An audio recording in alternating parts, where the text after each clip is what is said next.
Hi friends, welcome back to my channel. ನನ್ನ ಹವ್ಯಾಸ. Friends, ನೀವೇನಾದರೂ ಫಸ್ಟ್ ಟೈಮ್ ನನ್ನ ಈ ಚಾನಲ್ನ ವಿಸಿಟ್ ಮಾಡ್ತಾಯಿದ್ರೆ ದಯವಿಟ್ಟು ಸಬ್ಸ್ಕ್ರೈಬ್ ಮಾಡಿ ನೋಡಿ. ಈಗಾಗಲೇ ಯಾರೆಲ್ಲ ಸಬ್ಸ್ಕ್ರೈಬ್ ಮಾಡಿದ್ದಾರೆ ಅವ್ರಿಗೆ ನನ್ನ ಕಡೆಯಿಂದ ಒಂದು ಥ್ಯಾಂಕ್ಸನ್ನು ತಿಳಿಸ್ತಾ ಇವತ್ತಿನ ವೀಡಿಯೋನ ಶುರು ಮಾಡ್ತಾಯಿದ್ದೀನಿ. ಇವತ್ತು ನಾನು 2 ಸ್ಟೆಪ್ಪಲ್ಲಿ ಹಾಕುವಂಥ ಬ್ರೈಡೆಡ್ ಡಿಸೈನ್ನ ತೋರಿಸ್ತಾ ಇದ್ದೀನಿ. ಇದು ತುಂಬಾ ಈಸಿಯಾಗಿ ಹಾಕ್ಬೋದಾದಂಥ ಡಿಸೈನು. ಆ್ಯಸ್ ಯೂಶ್ವಲ್ ಸ್ಟಾರ್ಟಿಂಗಲ್ಲಿ ನಾನು 2 ಸಾರಿ ಸಿಂಗಲ್ ಕ್ರೋಶಿಯನ್ನು ನಾನಿಲ್ಲಿ ಹಾಕೋತಾ ಇದ್ದೀನಿ. ವಿಡಿಯೋನ ಕಡೆ ತನಕ ನೋಡಿ ಫ್ರೆಂಡ್ಸ್, ಮಧ್ಯದಲ್ಲಿ ಸ್ಕಿಪ್ ಮಾಡಿದರೆ ನಿಮಗೆ ವಿಡಿಯೋ ಕಂಪ್ಲೀಟಾಗಿ ಅರ್ಥ ಆಗೋದಿಲ್ಲ. ಈಗ ಸ್ವಲ್ಪ ದಾರನ ಮೇಲೆ ಮಾಡಿಕೊಂಡು ಒಂದು 3 mm ಸೈಜ್ ಬೀಡನ್ನು ಇನ್ಸರ್ಟ್ ಮಾಡಿ ನೀಡಲ್ನ ಸ್ಟ್ರೈಟಾಗಿ ಇಟ್ಕೊಂಡು ಎಲ್ಲಿ ಬರುತ್ತೆ ಕರೆಕ್ಟಾಗಿ ನೋಡಿ ಅಲ್ಲಿ ಲಾಕ್ ಮಾಡ್ಕೊತೀನಿ ಒಂದು ಸಿಂಗಲ್ ಕ್ರೋಶ ಹಾಕಿ. ನೆಕ್ಸ್ಟು ಅದ್ರ ಪಕ್ಕದಲ್ಲೇ ಇನ್ನೊಂದು ಸಾರಿ ಸಿಂಗಲ್ ಕ್ರೋಶಿಯನ್ನು ನಾನು ಇಲ್ಲಿ ಹಾಕೋತಾ ಇದ್ದೀನಿ. ಈ ಡಿಸೈನ್ಗೆ ಒಂದು ಬೀಡ್ ಪಕ್ಕ ಆ ಕಡೆ ಈ ಕಡೆ 2 ಕಡೆ ಸಿಂಗಲ್ ಕ್ರೋಶ ಹಾಕ್ಕೋಬೇಕಾಗತ್ತೆ 2 ಟೈಮ್ಸು. ಮತ್ತು ಈಗ ದಾರನ ಸ್ವಲ್ಪ ಮೇಲ್ ಮಾಡಿ ಸೆಕೆಂಡ್ ಬೀಡನ್ನು ನಾನಿಲ್ಲಿ ಇನ್ಸರ್ಟ್ ಮಾಡ್ಕೋತಾ ಇದ್ದೀನಿ. ಮತ್ತು ಅದನ್ನು ಎಲ್ಲಿ ಬರುತ್ತೆ ಕರೆಕ್ಟಾಗಿ ನೋಡಿ ಅಲ್ಲಿ ನೀಡನ್ನು ಇನ್ಸರ್ಟ್ ಮಾಡಿ ಥ್ರೆಡ್ನ ಎಳ್ಕೊಂಡು ಬಂದು ಒಂದು ಸಿಂಗಲ್ ಕ್ರೋಶವನ್ನು ಹಾಕಿ ಲಾಕ್ ಮಾಡ್ಕೋಬೇಕಾಗತ್ತೆ. ಅದರ ನೆಕ್ಸ್ಟ್ ಇನ್ನೊಂದು ಸಿಂಗಲ್ ಕ್ರೋಶವನ್ನು ನಾನು ಇಲ್ಲಿ ಹಾಕೋತಾ ಇದ್ದೀನಿ. ಈಗ ಮತ್ತೆ 3rd ಬೀಡನ್ನು ನಾನೀಗ ಇನ್ಸರ್ಟ್ ಮಾಡ್ತಾ ಇದ್ದೀನಿ. 3rd ಬೀಡನ್ನು ಇನ್ಸರ್ಟ್ ಮಾಡಿ ಬೀಡ್ ಲಾಕನ್ನು ಮಾಡಿಕೊಂಡು ಕರೆಕ್ಟಾಗಿ ಮೆಷರ್ ಮಾಡ್ತೀನಿ. ನೀವು ಮೆಷರ್ಮೆಂಟ್ ಕರೆಕ್ಟಾಗಿ ಮಾಡಲಿಲ್ಲ ಅಂದರೆ ಸ್ಯಾರಿ ಎಡ್ಜಸ್ಸಲ್ಲಿ ರಿಂಕಲ್ಸ್ ಬರೋ ಚಾನ್ಸಸ್ ಇರುತ್ತೆ. So each and every time ನೀವು ನೀಡಲ್ನ ಇನ್ಸರ್ಟ್ ಮಾಡೋಕ್ಕೆ ಮುಂಚೆ ಒಂದು ಸರಿ ನೀಡಲ್ನ ಸ್ಟ್ರೈಟಾಗಿ ಇಟ್ಕೊಂಡು ಆಮೇಲೆ ಲಾಕ್ ಮಾಡ್ಕೊಳ್ಳಿ. ನೋಡಿ ಈ ಥರ 3 ಬೀಡ್ಸ್ ಬರುತ್ತೆ. 2 ಸಿಂಗಲ್ ಕ್ರೋಶ ಆದಮೇಲೆ 1 ಬೀಡು, 2 ಸಿಂಗಲ್ ಕ್ರೋಶ ಆದಮೇಲೆ 1 ಬೀಡು, 2 ಸಿಂಗಲ್ ಕ್ರೋಶ ಆದಮೇಲೆ 1 ಬೀಡು, ಮತ್ತು 2 ಸಿಂಗಲ್ ಕ್ರೋಶ. ಈಗ ನೀಡಲ್ನ ಥ್ರೆಡ್ಡಲ್ಲಿ ಹಾಗೆ ಇಟ್ಕೊಂಡಿರ್ತೀನಿ. ಅದಕ್ಕೇ ಬೀಡನ್ನ ಇನ್ಸರ್ಟ್ ಮಾಡ್ಕೋತಾ ಇದ್ದೀನಿ. ನೀಡಲ್ ಮೇಲೆ 2 ಸರಿ ದಾರನ ಸುತ್ತಕೊಂಡು 1 ಸೆಂಟಿಮೀಟ್ರ್ ಗ್ಯಾಪ್ ಬಿಟ್ಟು ನೀಡಲ್ನ ಇನ್ಸರ್ಟ್ ಮಾಡಿ ಕ್ಲಾತ್ಗೆ ದಾರನ ಎಳ್ಕೊಂಡು ಬಂದು ಒಂದು ಡಬಲ್ ಕ್ರೋಶೆನ ಹಾಕೋತೀನಿ. ಅದೇ ಥ್ರೆಡ್ಡನ್ನು ಬೀಡ್ ಒಳಗಡೆ ಪಾಸ್ ಮಾಡಿ ಈಗ ನೋಡಿ ನೀಡಲ್ ಮೇಲೆ 2 ರಿಂಗ್ ಇರುತ್ತೆ, 2 ರಿಂಗನ್ನು ಒಟ್ಟಿಗೆ ಲಾಕ್ ಮಾಡ್ಕೋತೀನಿ. ಮತ್ತು ಈಗ 3 ಚೈನನ್ನು ಹಾಕ್ಕೊಂಡು ಬೀಡ್ ಪಕ್ಕದಲ್ಲಿರೋ ಅಂಥ ಗ್ಯಾಪಲ್ಲಿ 1 ಸಿಂಗಲ್ ಕ್ರೋಶ ಹಾಕಿ ಲಾಕ್ ಮಾಡ್ಕೋತೀನಿ. ಇದು ಒಂದು ಪಿಕಾಟ್ ಒಳಗಡೆ ಬೀಡ್ ಬರುತ್ತೆ. ಥ್ರೆಡ್ ಒಳಗಡೆ ನೀಡನ್ನ ಹಾಗೆ ಇಟ್ಕೊಂಡು ಎಡಗೈಲಿ ಈಗ ಒಂದು ಸ್ಮಾಲ್ ಬೀಡನ್ನು ಆ್ಯಡ್ ಮಾಡ್ಕೋತೀನಿ. ಮತ್ತು 2 ಸರಿ ಥ್ರೆಡ್ಡನ್ನು ಸುತ್ತಕೊಂಡು ಒಂದು ಡಬಲ್ ಕ್ರೋಶೆಯನ್ನು ನಾನಿಲ್ಲಿ ಹಾಕೋತೀನಿ. ಅದೇ ಥ್ರೆಡ್ಡನ್ನು ಬೀಡಲ್ಲಿ ಪಾಸ್ ಮಾಡಿಕೊಂಡು ಈಗ ನೀಡಲ್ ಮೇಲೆ 2 ರಿಂಗ್ ಇರುತ್ತೆ, 2 ಲಾಕ್ ಮಾಡ್ಕೊತೀನಿ. ಮತ್ತು ಈಗ 3 ಚೈನನ್ನು ಹಾಕ್ಕೊಂಡು ಬೀಡ್ ಹಿಂದೆ ಇರುವಂಥ ಗ್ಯಾಪಲ್ಲಿ ಒಂದು ಸಿಂಗಲ್ ಕ್ರೋಶ ಹಾಕಿ ಲಾಕ್ ಮಾಡ್ಕೋತೀನಿ. ಇದು ಸೆಕೆಂಡ್ ಪಿಕಾಟ್ ಆಯಿತು. ಈಗ ಮತ್ತೆ ನೀಡಲ್ನ ಹಾಗೆ ಹೋಲ್ಡ್ ಮಾಡ್ಕೋತೀನಿ ಎಡಗೈಯಲ್ಲಿ. 3rd ಬೀಡನ್ನು ಹಾಕೋತಾ ಇದ್ದೀನಿ. 3rd ಬೀಡನ್ನು ಇನ್ಸರ್ಟ್ ಮಾಡಿ ನೀಡಲ್ ಮೇಲೆ 2 ಸರಿ ದಾರನ ಸುತ್ತಕೊಂಡು ಪಕ್ಕದಲ್ಲೇ ಒಂದು ಡಬಲ್ ಕ್ರೋಶೆಯನ್ನು ಹಾಕೋತೀನಿ. ಸೇಮ್ ಥ್ರೆಡ್ಡನ್ನೇ ಬೀಡ್ ಒಳಗಡೆ ಪಾಸ್ ಮಾಡಿಕೊಂಡು 2 ರಿಂಗನ್ನು ಲಾಕ್ ಮಾಡ್ಕೋತೀನಿ. ಈಗ ನೆಕ್ಸ್ಟು 3 ಚೈನನ್ನು ಹಾಕ್ಕೊಂಡು ಬೀಡ್ ಪಕ್ಕದಲ್ಲಿರುವಂಥ ಗ್ಯಾಪಲ್ಲಿ ಒಂದು ಸಿಂಗಲ್ ಕ್ರೋಶೆಯನ್ನು ನಾನು ಹಾಕೋತಾ ಇದ್ದೀನಿ. ಈಗ 3 ಟೈಮ್ಸ್ ಆಯಿತು. 3 ಡಬಲ್ ಕ್ರೋಶೆ ವಿತ್ 3 ಬೀಡ್ಸ್ ಆಯಿತು. ಈಗ 4th ಬೀಡು. ಮತ್ತು ನೀಡಲ್ ಮೇಲೆ ಥ್ರೆಡ್ನ ತಗೊಂಡು 2 ಸಾರಿ ಪಕ್ಕದಲ್ಲೇ ನೀಡನ್ನ ಇನ್ಸರ್ಟ್ ಮಾಡಿ ಒಂದು ಡಬಲ್ ಕ್ರೋಶ ಹಾಕೋತೀನಿ. ನೀವು ಕ್ಲಾತ್ಗೆ ನೀಡನ್ನ ಇನ್ಸರ್ಟ್ ಮಾಡಬೇಕಾದ್ರೆ ಆದಷ್ಟು ಸ್ಟಿಚಸ್ನ ಪಕ್ಕದಲ್ಲೇ ಹಾಕೋತಾ ಬನ್ನಿ. ಗ್ಯಾಪ್ ಬಿಟ್ಟರೆ ಅದು ಚೆನ್ನಾಗಿ ಕಾಣಿಸಲ್ಲ. ನೋಡಿ ಈಗ 4th ಡಬಲ್ ಕ್ರೋಶೆಗೆ ಪಿಕಾಟ್ ಹಾಕ್ಕೊಂಡಿದ್ದೀನಿ. ಒಂದು ಸಿಂಗಲ್ ಕ್ರೋಶ ಹಾಕಿ ಲಾಕ್ ಮಾಡ್ಕೋತಾ ಇದ್ದೀನಿ. ಸೊ ಇಲ್ಲಿ 4 ಡಬಲ್ ಕ್ರೋಶೆ ವಿತ್ 4 ಪಿಕಾಟ್ ಆಯಿತು. ಈಗ ಇಲ್ಲಿ ಲಾಸ್ಟ್ ಡಬಲ್ ಕ್ರೋಶೆನ ಹಾಕೋತಾ ಇದ್ದೀನಿ. ಅದಕ್ಕೆ ಒಂದು ಬೀಡನ್ನ ಇನ್ಸರ್ಟ್ ಮಾಡಿ ನೀಡಲ್ ಮೇಲೆ 2 ಸರಿ ದಾರನ ಸುತ್ತಕೊಂಡು ನೀಡಲ್ನ ಇನ್ಸರ್ಟ್ ಮಾಡಿ ದಾರನ ಎಳ್ಕೊಂಡು ಬಂದು 2 ರಿಂಗನ್ನು ಒಂದು 2 ರಿಂಗನ್ನು ಒಂದು ಮಾಡಿ ಒಂದು ಡಬಲ್ ಕ್ರೋಶೆ ಹಾಕ್ಕೊಂಡು ಬೀಡ್ ಒಳಗಡೆ ಥ್ರೆಡ್ನ ಪಾಸ್ ಮಾಡಿ ಅದನ್ನು ಲಾಕ್ ಮಾಡ್ಕೊತೀನಿ.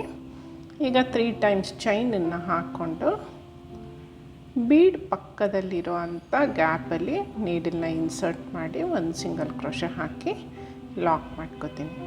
ಸೊ ಇವಾಗ 5 double crochet 5 bead plus 5 picot ಆ ಥರ ಹಾಕ್ಕೊಂಡಿದ್ದೀನಿ. ನೋಡಿ, ಈ ಥರ ಒಂದು ಪುಟಾಣಿ ಫ್ಲವರ್ ಬರುತ್ತೆ. ಡಿಸೈನ್ ಸ್ಟಾರ್ಟಿಂಗಲ್ಲಿ ಎಷ್ಟು ಗ್ಯಾಪ್ ಬಿಟ್ಟಿರ್ತೀರೋ ಈಗಲೂ ಕೂಡ ಅಷ್ಟೇ ಗ್ಯಾಪನ್ನು ಬಿಟ್ಟು ಒಂದು ಸಿಂಗಲ್ ಕ್ರೋಶೆಯನ್ನು ಹಾಕಿ ಲಾಕ್ ಮಾಡ್ಕೊತಾ ಇದ್ದೀನಿ. ಅದ್ರ ಪಕ್ಕದಲ್ಲೇ ಇನ್ನೊಂದು ಸಿಂಗಲ್ ಕ್ರೋಶೆಯನ್ನು ಹಾಕ್ಕೋತಾ ಇದ್ದೀನಿ. ನೋಡಿ, ಡಿಸೈನು ಈ ಥರ ಬರುತ್ತೆ. ಇದು ಬೇಸ್ ಲೈನು. ಈಗ ದಾರನ ಮೇಲ್ ಮಾಡಿ ಒಂದು 3 mm ಸೈಜು ಬೀಡನ್ನು ಇನ್ಸರ್ಟ್ ಮಾಡ್ತಾಯಿದ್ದೀನಿ. ಬೀಡ್ ಲಾಕನ್ನು ಮಾಡಿಕೊಂಡು ನೀಡಲಲ್ಲಿ ಮೆಷರ್ ಮಾಡಿ ಎಲ್ಲಿ ಬರುತ್ತೆ ನೋಡಿ ಅಲ್ಲಿ ಒಂದು ಸಿಂಗಲ್ ಕ್ರೋಶೆ ಹಾಕಿ ಲಾಕ್ ಮಾಡ್ಕೊತಾ ಇದ್ದೀನಿ. ಪಕ್ಕದಲ್ಲೇ ಇನ್ನೊಂದು ಸಿಂಗಲ್ ಕ್ರೋಶೆ ಹಾಕ್ಕೋತೀನಿ. ಇದೇ ರೀತಿ ನಾನಿಲ್ಲಿ 3 ಟೈಮ್ಸು ಬೀಡನ್ನು ಇನ್ಸರ್ಟ್ ಮಾಡ್ಕೊತಾ ಇದ್ದೀನಿ. ಸ್ಟಾರ್ಟಿಂಗಲ್ಲಿ ಕೂಡ 3 ಬೀಡ್ಸ್ ಹಾಕಿದ್ದೀವಲ್ಲ, ಈಗ ಎಂಡಿಂಗಲ್ಲೂ ಕೂಡ 3 ಬೀಡ್ಸನ್ನು ಹಾಕಿ 2 ಸಾರಿ ಸಿಂಗಲ್ ಕ್ರೋಶೆ ಹಾಕಿ ಲಾಕ್ ಮಾಡ್ಕೋಬೇಕಾಗತ್ತೆ. ಮೇನ್ ಡಿಸೈನ್ ಏನಿರುತ್ತೆ ಅದಕ್ಕೆ ಆ ಕಡೆ ಈ ಕಡೆ 2 ಕಡೆಯೂ 3 ಬೀಡ್ಸನ್ನು ಹಾಕ್ಕೋತಾ ಇದ್ದೀನಿ. 3rd ಬೀಡನ್ನು ನಾನೀಗ ಇನ್ಸರ್ಟ್ ಮಾಡ್ಕೋತಾ ಇದ್ದೀನಿ.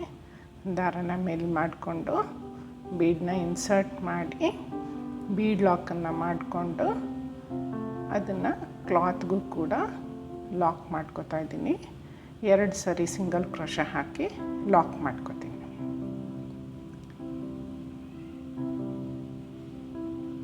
ಸೊ ಡಿಸೈನ್ ಈ ಥರ ಬರುತ್ತೆ ಫ್ರೆಂಡ್ಸ್. ಇದು ಬೇಸ್ ಲೈನು. ಇದ್ರ ಮೇಲೆ ನಾನು ಸೆಕೆಂಡ್ ಸ್ಟೆಪ್ಪನ್ನು ಡಿಫ್ರೆಂಟ್ ಕಲರ್ನ ಯೂಸ್ ಮಾಡಿ ಹಾಕ್ಕೋತಾ ಇದ್ದೀನಿ. ಸೇಮ್ ಫ್ಲವರ್ನ ಇವಾಗ ರಿಪೀಟ್ ಮಾಡ್ತೀನಿ. ಇದೇ ಕಂಟಿನ್ಯೂ ಆಗುತ್ತೆ. ಈಗ ನಾನು ಸೆಕೆಂಡ್ ಸ್ಟೆಪ್ನ ಸ್ಟಾರ್ಟ್ ಮಾಡ್ತಾಯಿದ್ದೀನಿ. ಸ್ಟಾರ್ಟಿಂಗ್ 2 ಸಿಂಗಲ್ ಕ್ರೋಶೆ ಹಾಕಿರ್ತೀವಲ್ಲ ಅಲ್ಲಿ ನೀಡನ್ನು ಇನ್ಸರ್ಟ್ ಮಾಡಿ ದಾರನ ಎಳ್ಕೊಂಡು ಬಂದು ಒಂದು ಸಿಂಗಲ್ ಕ್ರೋಶೆಯನ್ನು ಹಾಕ್ಕೋತಾ ಇದ್ದೀನಿ. ಪಕ್ಕದಲ್ಲೇ ಬೀಡ್ ಪಕ್ಕ ಇರುವಂಥ ಸಿಂಗಲ್ ಕ್ರೋಶೆಯಲ್ಲಿ ಮತ್ತೆ ಇನ್ನೊಂದು ಸಿಂಗಲ್ ಕ್ರೋಶೆಯನ್ನು ನಾನು ಇಲ್ಲಿ ಹಾಕ್ಕೋತಾ ಇದ್ದೀನಿ. 2 ಸರಿ ಸಿಂಗಲ್ ಕ್ರೋಶೆ ಹಾಕ್ಕೊಂಡ್ಮೇಲೆ 5 ಚೈನನ್ನು ಹಾಕ್ಕೋತಾ ಇದ್ದೀನಿ. 5 ಚೈನ್ಸನ್ನು ಹಾಕ್ಕೋತಾ ಇದ್ದೀನಿ. 5 ಚೈನ್ಸನ್ನು ಹಾಕ್ಕೊಂಡು ಬೀಡ್ಗೆ ರೈಟ್ ಸೈಡ್ ಇರೋವಂಥ ಸಿಂಗಲ್ ಕ್ರೋಶೆ ಒಳಗಡೆ ನೀಡನ್ನು ಇನ್ಸರ್ಟ್ ಮಾಡಿ ಒಂದು ಸಿಂಗಲ್ ಕ್ರೋಶೆಯನ್ನು ಹಾಕ್ಕೋತಾ ಇದ್ದೀನಿ. ಅದರ ಪಕ್ಕದಲ್ಲೇ ಇನ್ನೊಂದು ಸಿಂಗಲ್ ಕ್ರೋಶೆಯನ್ನು ನಾನು ಇಲ್ಲಿ ಹಾಕ್ಕೋತಾ ಇದ್ದೀನಿ. ಮತ್ತು ಈಗ 5 ಚೈನನ್ನು ಹಾಕ್ಕೋತೀನಿ. 5 ಚೈನನ್ನು ಹಾಕ್ಕೊಂಡು ಬೀಡ್ಗೆ ರೈಟ್ ಸೈಡ್ ಇರುವಂಥ ಸಿಂಗಲ್ ಕ್ರೋಶೆಯಲ್ಲಿ ನೀಡನ್ನು ಇನ್ಸರ್ಟ್ ಮಾಡಿ ಒಂದು ಸಿಂಗಲ್ ಕ್ರೋಶೆಯನ್ನು ಹಾಕ್ಕೋತೀನಿ. ನೆಕ್ಸ್ಟು ಅದ್ರ ಪಕ್ಕದಲ್ಲೇ ಇನ್ನೊಂದು ಸಿಂಗಲ್ ಕ್ರೋಶೆಯನ್ನು ನಾನಿಲ್ಲಿ ಹಾಕ್ಕೊಂಡು ಲಾಕ್ ಮಾಡ್ಕೋತೀನಿ. ಈಗ ಮತ್ತೆ 5 ಚೈನ್ಸನ್ನು ಹಾಕಿ ಬೀಡ್ ಪಕ್ಕ ಇರುವಂಥ ಸಿಂಗಲ್ ಕ್ರೋಶೆಯಲ್ಲಿ ರೈಟ್ ಸೈಡಲ್ಲಿರುತ್ತಲ್ಲ ಅಲ್ಲಿ ಲಾಕ್ ಮಾಡ್ಕೋತೀನಿ. ಸೊ ಇದು 3 ಬೀಡ್ಗೂ ಕೂಡ ಒಂದು ಚಿಕ್ಕ ಆರ್ಚ್ ಥರ ಫಾರಮ್ ಆಗುತ್ತೆ. ಈ 3 ಆರ್ಚಲ್ಲಿ ಮಧ್ಯದ ಆರ್ಚ್ ಇದೆಯಲ್ಲ, ಸೆಕೆಂಡ್ ಆರ್ಚ್ಗೆ ನಾನು ಕುಚ್ಚನ್ನು ಕಟ್ಕೋತಾ ಇದ್ದೀನಿ. ನೋಡಿ, ಈಗ 2 ಸರಿ ಸಿಂಗಲ್ ಕ್ರೋಶೆ ಮಾಡಿಕೊಂಡು ನೋಡಿ ಈ ಥರ ಬರುತ್ತೆ ಡಿಸೈನು. ನೋಡಿ 3 ಆರ್ಚ್ ಬರುತ್ತೆ ಬೀಡ್ ಮೇಲೆ. ನೆಕ್ಸ್ಟು ನಾನೀಗ 12 ಚೈನ್ಸನ್ನು ಹಾಕೋತಾ ಇದ್ದೀನಿ. ಈ 12 ಚೈನ್ಸ್ ನಾವೇನು ಹಾಕೋತಾ ಇದ್ದೀವಿ ಅದು ನಾವು ಒಂದು ಫ್ಲವರ್ ಹಾಕಿದ್ದೀವಲ್ಲ, ಆ ಫ್ಲವರ್ಗೆ ಇದು ಒಂದು ಆರ್ಚ್ ಥರ ಹಾಕ್ಕೊಳ್ಳೋದಕ್ಕೋಸ್ಕರ ಇಲ್ಲಿ ನಾನು 12 ಚೈನ್ಸನ್ನು ಹಾಕಿ ಒಂದು ಆರ್ಚ್ ಹಾಕ್ಕೋತೀನಿ. ನೋಡಿ, ಈಗ 12 ಚೈನ್ಸ್ ಆಯಿತು. ಫ್ಲವರ್ ಪಕ್ಕ ಇರೋ ಅಂಥ ಒಂದು ಸಿಂಗಲ್ ಕ್ರೋಶೆ ಒಳಗಡೆ ನೀಡನ್ನು ಇನ್ಸರ್ಟ್ ಮಾಡಿ ನಾನು ಇದನ್ನು ಲಾಕ್ ಮಾಡ್ಕೋತೀನಿ. ಈ ಥರ ಒಂದು ಆರ್ಚ್ ಬರುತ್ತೆ ಫ್ಲವರ್ ಮೇಲೆ.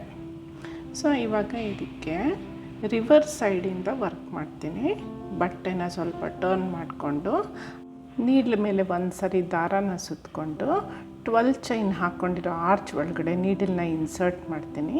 ಈಗ ನೀಡಲ್ ಮೇಲೆ 3 ರಿಂಗನ್ನು ಒಟ್ಟಿಗೆ ಲಾಕ್ ಮಾಡ್ಕೋತೀನಿ. ಮತ್ತೆ ನೀಡಲ್ ಮೇಲೆ ಥ್ರೆಡ್ನ ತಗೊಂಡು ಆರ್ಚ್ ಒಳಗಡೆ ಇನ್ಸರ್ಟ್ ಮಾಡ್ತೀನಿ. ನೀರಿನ ಮೇಲೆ 3 ಥ್ರೆಡ್ಸ್ ಬರುತ್ತೆ.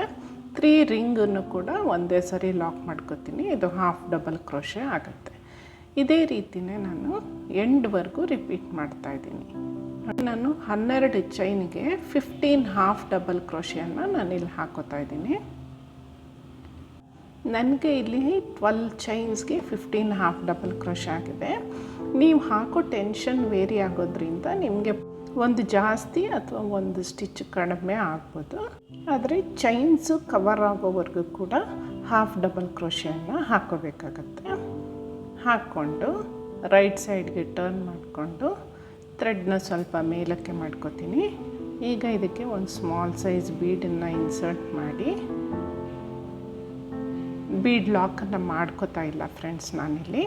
ಹಾಗೆ ಡೈರೆಕ್ಟಾಗಿ ನೆಕ್ಸ್ಟ್ ಸ್ಟಿಚ್ಚಲ್ಲಿ ಒಂದು ಸಿಂಗಲ್ ಕ್ರೋಶೆಯನ್ನು ಹಾಕೋತೀನಿ. ನೆಕ್ಸ್ಟು ಬೀಡ್ ಇನ್ಸರ್ಟ್ ಮಾಡ್ಕೊಂಡ್ಮೇಲೆ ನೆಕ್ಸ್ಟ್ ಸ್ಟಿಚ್ ಇರುತ್ತಲ್ಲ, ಅದಕ್ಕೆ ನಾನು ಬೀಡನ್ನು ಇನ್ಸರ್ಟ್ ಮಾಡ್ಕೊಳ್ದಿರೇ ಒಂದು ಸಿಂಗಲ್ ಕ್ರೋಶೆ ಹಾಕೋತೀನಿ. ಈಗ ಮತ್ತೆ ಥರ್ಡ್ ಸ್ಟಿಚ್ಗೆ ಥ್ರೆಡ್ನ ಮೇಲ್ ಮಾಡಿಕೊಂಡು ಒಂದು ಬೀಡ್ ಇನ್ಸರ್ಟ್ ಮಾಡಿ ಪಕ್ಕದಲ್ಲಿರುವಂಥ ಚೈನಲ್ಲಿ ಒಂದು ಸಿಂಗಲ್ ಕ್ರೋಶೆ ಹಾಕೋತೀನಿ. ಈಗ ಅದ್ರ ಪಕ್ಕದಲ್ಲಿರೋ ಚೈನಲ್ಲಿ ವಿತೌಟ್ ಬೀಡ್ ಸಿಂಗಲ್ ಕ್ರೋಶೆ ಹಾಕೋತೀನಿ. ಇದೇ ರೀತಿ ನಾನು ಎಂಡ್ ತನಕ ರಿಪೀಟ್ ಮಾಡ್ತೀನಿ. ಸೊ ಇಲ್ಲಿ ನಾನು 15 ಹಾಫ್ ಡಬಲ್ ಕ್ರೋಶೆ ಹಾಕ್ಕೊಂಡಿದ್ದೀನಲ್ಲ, ಅದಕ್ಕೆ 8 ಬೀಡ್ಸನ್ನು ನಾನು ಇಲ್ಲಿ ಹಾಕೋತಾ ಇದ್ದೀನಿ. 8 ಬೀಡ್ಸು 7 ಸಿಂಗಲ್ ಕ್ರೋಶೆ ಈ ಥರ ಬರುತ್ತೆ. ಇದು ಲಾಸ್ಟ್ ಬೀಡನ್ನು ಇನ್ಸರ್ಟ್ ಮಾಡಿಕೊಂಡು ಒಂದು ಸಿಂಗಲ್ ಕ್ರೋಶೆ ಹಾಕಿ ಲಾಕ್ ಮಾಡ್ಕೋತೀನಿ. ನೆಕ್ಸ್ಟು ನಾವು ಕ್ಲಾತಲ್ಲಿ ಒಂದು ಸಿಂಗಲ್ ಕ್ರೋಶೆ ಹಾಕಿರ್ತೀವಲ್ಲ, ಅದಕ್ಕೂ ಕೂಡ ಒಂದು ಸಿಂಗಲ್ ಕ್ರೋಶೆ ಹಾಕಿ ಲಾಕ್ ಮಾಡ್ಕೋಬೇಕಾಗತ್ತೆ. ನೆಕ್ಸ್ಟು ಬೀಡ್ ಪಕ್ಕ ಇರೋವಂಥ ಸಿಂಗಲ್ ಕ್ರೋಶಲ್ಲಿ ಒಂದು ಸಿಂಗಲ್ ಕ್ರೋಶೆನ ಹಾಕಿ ಲಾಕ್ ಮಾಡ್ಕೋತೀನಿ. ನೆಕ್ಸ್ಟ್ ಈಗ ನಾನಿಲ್ಲಿ 5 ಚೈನ್ಸನ್ನು ಹಾಕೋತಾ ಇದ್ದೀನಿ. 5 ಚೈನ್ಸನ್ನು ಹಾಕ್ಕೊಂಡು 3 mm ಬೀಡ್ ಏನಿದೆ ಅದರ ಮೇಲೆ ಒಂದು ಆರ್ಚನ್ನು ಹಾಕೋತೀನಿ. ಬೀಡ್ ಪಕ್ಕ ಇರುವಂಥ ಸಿಂಗಲ್ ಕ್ರೋಶೆಯಲ್ಲಿ ನಾನು ಒಂದು ಸಿಂಗಲ್ ಕ್ರೋಶೆ ಹಾಕಿ ಲಾಕ್ ಮಾಡ್ಕೋತೀನಿ. ಪಕ್ಕದಲ್ಲೇ ಇನ್ನೊಂದು ಸಿಂಗಲ್ ಕ್ರೋಶೆ ಹಾಕಿ ಲಾಕ್ ಮಾಡ್ಕೋತಾ ಇದ್ದೀನಿ. ಮತ್ತು ಈಗ 5 ಚೈನ್ಸನ್ನು ಹಾಕ್ಕೊಂಡು ಬೀಡ್ ಪಕ್ಕ ಇರುವಂಥ ಸಿಂಗಲ್ ಕ್ರೋಶೆಯಲ್ಲಿ ಲಾಕ್ ಮಾಡ್ಕೋತೀನಿ. ಅದ್ರ ಪಕ್ಕ ಇನ್ನೊಂದು ಸಿಂಗಲ್ ಕ್ರೋಶೆಯನ್ನು ಹಾಕ್ಕೊಂಡು ಲಾಕ್ ಮಾಡ್ಕೋತೀನಿ. ನೋಡಿ ಇಲ್ಲಿ ಈ ಥರ. ಈಗ ಮತ್ತೆ ಥರ್ಡ್ ಬೀಡ್ಗೆ ಆರ್ಚನ್ನು ಹಾಕೋತಾ ಇದ್ದೀನಿ. 5 ಚೈನನ್ನು ಹಾಕ್ಕೊಂಡು ಬೀಡ್ ಪಕ್ಕ ಇರುವಂಥ ಸಿಂಗಲ್ ಕ್ರೋಶೆಯಲ್ಲಿ ಒಂದು ಸರಿ ಲಾಕ್ ಮಾಡ್ಕೋತೀನಿ. ನೆಕ್ಸ್ಟ್ ಅದ್ರ ಪಕ್ಕದಲ್ಲೇ ಇರೋವಂಥ ಇನ್ನೊಂದು ಸಿಂಗಲ್ ಕ್ರೋಶೆಯಲ್ಲಿ ಲಾಕ್ ಮಾಡ್ಕೋತೀನಿ. ನೋಡಿ ಡಿಸೈನ್ ಈ ಥರ ಬರುತ್ತೆ. ಒಂದು ಪುಟ್ಟು ಫ್ಲವರ್ ಮೇಲೆ ಒಂದು ಆರ್ಚ್ ಬರುತ್ತೆ. ಇದೇ ರೀತಿ ಆರ್ಚನ್ನು ನಾನು ಎಂಡ್ ತನಕ ಎಲ್ಲ ಫ್ಲವರ್ಸ್ಗೂ ಕಂಪ್ಲೀಟ್ ಮಾಡ್ತಾ ಹೋಗ್ತೀನಿ. ಈ ಡಿಸೈನ್ ವಿತೌಟ್ ಕುಚ್ಚು ಕೂಡ ಚೆನ್ನಾಗಿ ಕಾಣಿಸುತ್ತೆ. ಕುಚ್ಚು ಬೇಕಿದ್ದರೆ ಈ ಥರ ಕಟ್ಕೋಬೋದು. ನಾನಿಲ್ಲಿ ಕಾಂಬಿನೇಷನ್ನಲ್ಲಿ ಮಧ್ಯ ಇರೋ ಬೀಡ್ಗೆ ಕುಚ್ಚನ್ನು ಕಟ್ತಾ ಇದ್ದೀನಿ. ತುಂಬಾ ಬ್ಯೂಟಿಫುಲ್ ಆಗಿರೋ ಬ್ರೈಡಲ್ ಡಿಸೈನ್ ಇದೆ. ನಿಮಗೆಲ್ಲ ಈ ವಿಡಿಯೋ ಇಷ್ಟ ಆಗಿದ್ದರೆ ಲೈಕ್, ಶೇರು, ಕಾಮೆಂಟ್ ಮಾಡಿ ನಿಮ್ಮ ಅಭಿಪ್ರಾಯಗಳನ್ನ ತಿಳಿಸಿ. ಹಾಗೆ ಬೆಲ್ ಐಕಾನನ್ನು ಒತ್ತೋದನ್ನು ಮರಿಬೇಡಿ. ಇಮಿಡಿಯೇಟ್ ನೋಟಿಫಿಕೇಷನ್ ಸಿಗುತ್ತೆ ನಾನು ವಿಡಿಯೋ ಅಪ್ಲೋಡ್ ಮಾಡಿದ ತಕ್ಷಣ. ಮತ್ತು ಇನ್ನೊಂದು ಸಾರಿ ಕುಚ್ಚು ಡಿಸೈನ್ನೊಂದಿಗೆ ಹೊಸ ವಿಡಿಯೋದಲ್ಲಿ ನಿಮ್ಮನ್ನು ಮೀಟ್ ಮಾಡ್ತೀನಿ. Thank you for watching. Keep watching.